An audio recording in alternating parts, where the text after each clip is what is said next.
Kaya ako gumagawa ako ng extra income. Kaya gawa na rin ng mga extra income ninyo, di ba?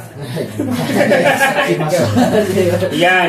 Kaya ito yung pinakampay natin ngayon. Kasi ito yung pinag-uusapan namin is all about yung mga sitwasyon ng OFW na pag umuwi minsan na nag-retire, wala po silang pera, wala pong ipon. Kasi lack of management or sila minsan mahirap kasi yung kinikita ng isang OFW is hindi sapat. Okay po? So kung hindi sapat, kailangan natin i-manage ng mahusay para mas magkaroon ng magandang opportunity. So dyan papasok ang campaign ng IMG.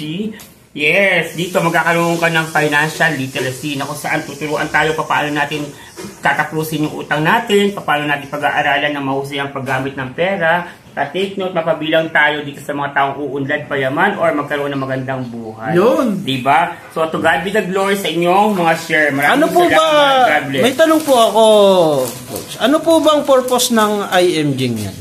Yung IMG, we are dealing with financial coaching. And then we are educating people para mas lalo nilang ma-handle yung financial management nila. So magandang campaign. And another thing is pagka nag-IMG ka kasi, may ino-offer kasi kaming 3-in-1 Kaiser. Yung 3-in-1 Kaiser na to, meron ka ng healthcare, meron ka ng investment sa mutual fund, meron ka ng life insurance also. So malaki ang maitutulong nito sa buhay ng bawat Pilipino at isang OFW or hindi man OFW.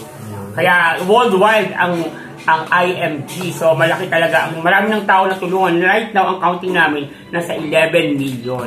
So, yung 11 million na to, we are looking forward na magkaroon ito ng magandang future. Okay? So, I'm hoping na one day, you can be part of us or you can be one of us. Yes. Magkita-kita tayo sa February 23. Yes, International School. With Brother Leo. Yes. Thank you.